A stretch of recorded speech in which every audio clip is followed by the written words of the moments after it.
हम लोग देखते हैं कि बहुत सारी चीजें हम लोगों को परंपराओं से प्राप्त हैं। उसके विषय में बहुत कुछ ज्ञान अर्जित करने की जरूरत नहीं होती है। जो हम अपने माता पिता से सीख रहे होते हैं, जो अपने से देख रहे होते हैं, समाज से देख रहे होते हैं, वो देखते देखते हमें बहुत सारी चीजें ज्ञात हो जाती हैं।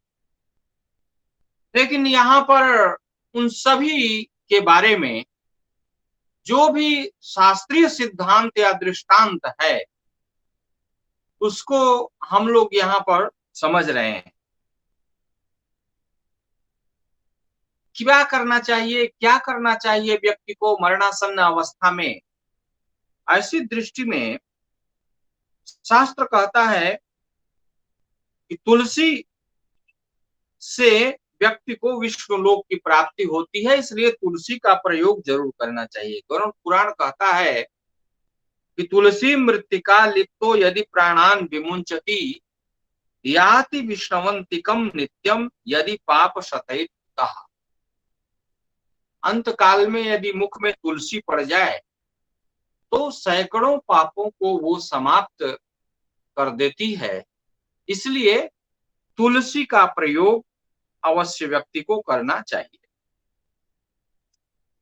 पद्म पुराण कहता है कि तुलसी मृत्युकाले तो संप्राप्ते तुलसी तरु चंदनम भवेच्च यस्य देहे तु हरिर्भूत्वा हरिम व्रजेत। मृत्यु काल में जिसके शरीर में तुलसी चंदन का संपर्क रहता है, वह भगवत स्वरूप होकर भगवान को प्राप्त होता है। मतलब तुलसी और उसके साथ थोड़ा सा चंदन का भी प्रयोग यहाँ पर मिलता है। तीसरा कहता है कि तुलसी कानने जंतोर यदि मृत्यु भवे क्वचित स निर्भत्स यमम पापी लीलयैव हरिम व्रजेत। कहते हैं कि तुलसी के कानन में, तुलसी के जंगल में, माने तुलसी के बीच में यदि किसी का प्राण छूटता है तो वो व्यक्ति यम को भी भयभीत करता हुआ विष्णु लोक को प्राप्त हो जाता है। ऐसा शुद्धि तत्व में लिखा गया। गरुड़ पुराण में आता है कि प्रयाण काले यस्यास्य दीयते तुलसी दलम निर्वाणम याति पक्षींद्र पाप कोटि युतो पिबा।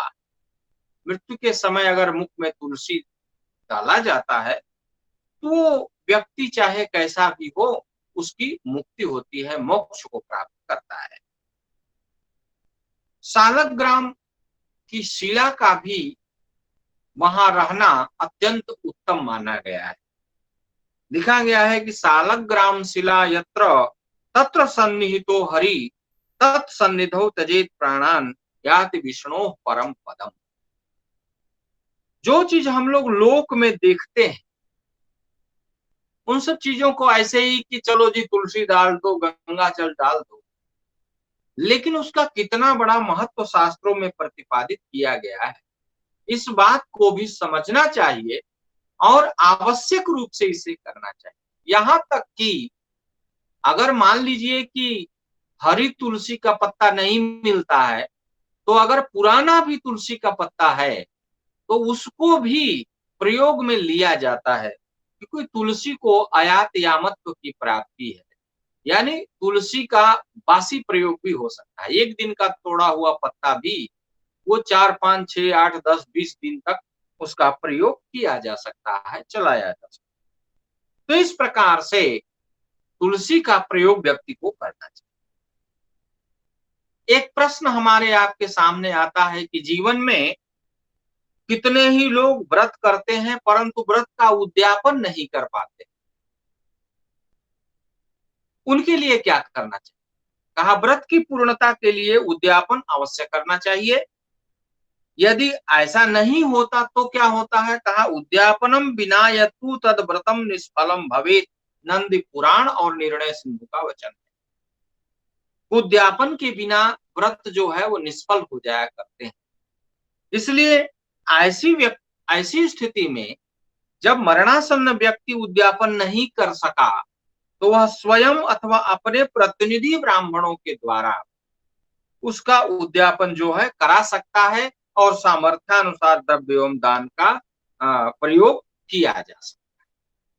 मतलब किसी न किसी प्रतिनिधि के द्वारा वह कृत्य जो है कराया जा सकता है। लोक में भी हम देखते हैं, जैसे किसी का एकादशी वगैरह रह गया, तो ऐसी स्थिति में उनके जो प्रतिनिधि होते हैं, वो प्रतिनिधि जो है उस व्रत को उठा करके कुछ दिन तक उसका आचरण व्यवहार करके और फिर उसका जो है उद्यापन उनके निमित्त कर देते हैं, अपने पितर के निमित्त कर देते हैं।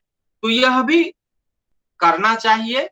और नारद पुराण तो कहता है विप्रवाक्यम स्मृतम शुद्धम व्रतस्य परिपूर्तये। कहा कि विप्र का यदि वाक्य वहां पर मिल जाए कि आपका व्रत पूर्ण हो, तो ऐसी स्थिति में वह व्रत पूर्ण माना जाता है, वह उनके लिए भी अच्छा होता है। क्योंकि ऐसा हो जाता है कभी कभी, किसी व्रत को व्यक्ति उठा लेता है लेकिन वो व्रत जो है पूरा नहीं हो पाता है। तो ऐसी स्थितियों में इस प्रकार जो है वो आचरण करना चाहिए। दान देते समय दाता का जो मुंह है वो पूर्व की ओर होना चाहिए और प्रतिग्रहण करने वाले ब्राह्मण का मुख उत्तर की ओर होना चाहिए। यह भी एक शास्त्रीय विधान है, इसका भी दान देने और लेने में पालन करना चाहिए। गोदान का महत्व बहुत ज्यादा बताया गया है। गोदान करने से जीवन भर के पापों का नाश होता है। आजन्म उपार्जितम पापम मनो वा काय कर्म भी, मन से, वाणी से और कर्म से, तीन से पाप कर्म होते हैं, मन से होते हैं, वाणी से और कर्म से। तत्सर्वम नाशमायाति, वो सभी नष्ट हो जाते हैं जितने पाप कर्म हैं। गो प्रदानेन केशव, गाय के दान करने से। इसलिए व्यक्ति को जीवन में गोदान अवश्य करना चाहिए। और दैहिक दान की गया श्राद्ध से भी अधिक महिमा बताई गई है। मरणासन्न अवस्था को प्राप्त भूमि पर पड़े अपने पिता आदि के निमित्त पुत्र यदि शास्त्रोक्त दानों को देता है, तो वह दान गया श्राद्ध सैकड़ों अश्वमेध यज्ञों से भी विशिष्ट फल प्रदान करने वाला होता है। असल में प्रायः लोग ये पूछते रहते हैं क्या करना चाहिए, क्या करना चाहिए। ऐसी स्थिति में अंतिम समय में पुत्र पुत्र आदि चिंतित हो जाते हैं। तो एक चीज तो स्पष्ट रूप से विधान आता है कि कुछ न कुछ दान अवश्य करना चाहिए जो संभव हो सके। क्योंकि निर्णय सिंधु कहता है कि दृष्ट्वा स्थानस्थमासन्नम अर्धोन्मीलित लोचनम भूमिष्ठम पितरम पुत्रो यदि दानम प्रदापयेत तद विशिष्टम गया श्राद्धाद अश्वमेध शताद। 100 अश्वमेधों का भी उसको फल प्राप्त होता है, उस पुत्र को, उस संतान को जो पिता के मरणासन्न अवस्था के समय उनके निमित्त कुछ दान इत्यादि करता है। वो तुरंत जाकर के उनको लगता है। इस प्रकार से आगे 10 दान की बात बताई गई है कि 10 दान जो है देने चाहिए। और इसमें कहा गाय, भूमि, तिल, सोना, घी, वस्त्र, धान्य, गुड़, चांदी और नमक, इतनी चीजों के दान का विधान दिया गया है। सप्तधान्य का भी विधान है। सप्तधान्य में आप सभी लोग उसको जानते हैं, जौ, गेहूं, धान, तिल, टांगुन, सावा तथा चना, इसको सप्तधान्य कहते हैं। तो इसके भी दान देने का विधान। दूसरा चीज है कि कहा कि देखिए, मुख में तुलसी डाल दिए, गंगा जल डाल दिए, उसके अलावा और क्या करना चाहिए। कहा कि निर्णय सिंधु का वचन आता है कि हिरण्य सकलान्यस्य क्षिप्त्वा छिद्रेषु सप्तसु मुखेषु अथ अभिधाय एनम निर्हरेयु सुतादया। 7 छिद्रों में सोने का टुकड़ा डालने का विधान है। मृत्यु के बाद डेड बॉडी में 7 जगह कान, नाक इत्यादि जो छिद्र हैं, इनमें छोटे छोटे छोटे छोटे टुकड़े भी डालने चाहिए। जहां सुवर्ण नहीं हो वहां पर घी की बूंदे डालनी चाहिए। सुवर्णस्य अपि अभावेतु आज्यम गेयम विचक्षण। इस प्रकार से कहा कि बहुत ही सावधानी पूर्वक व्यक्ति को अन्य कर्म करने के बाद 6 पिंडों का दान करके तब दाह संस्कार देते। ये 6 पिंड जो है कहाँ कहाँ दिए जाते हैं? कहा एक तो मृत स्थान पर जहां डेड बॉडी है, दूसरा द्वार देश में अर्थात दरवाजे पर, तीसरा चौराहे पर, चौथा विश्राम स्थान में जहां पे रुकेंगे लोग, विश्राम करेंगे, काष्ठ चयन के स्थान पर और अस्थि संचयन के स्थान पर। तो इस प्रकार से इतने स्थानों पर पिंडदान का प्रयोजन शास्त्रों में बतलाया गया है। शवदाह के पूर्व शव का जो सिर होता है वो उत्तर की ओर रखना चाहिए। इस प्रकार की परंपरा है। कहीं कहीं पूर्व में भी रखने का वचन मिलता है, लेकिन परंपरा के हिसाब से उत्तर की ओर सिर का ही विधान मिलता है। हरिहर भाष्य कहता है प्राक शीर्षम उदक शीर्षम वा भूमौ निवेशयेत्, यह वचन आता है। गरुड़ पुराण कहता है ततो नित्यवा श्मशानेषु स्थापयेत् उत्तरा मुखम, उत्तर की ओर मुख का विधान वहां पर वर्णित होता है। अधिक जगहों पर उत्तर की ओर ही देखा जाता है, इसलिए लोक में भी उत्तर की ओर ही रखा जाता है। यदि पंचक में ऐसी प्रक्रिया हुई हो तो उसके लिए पंचक शांति का विधान।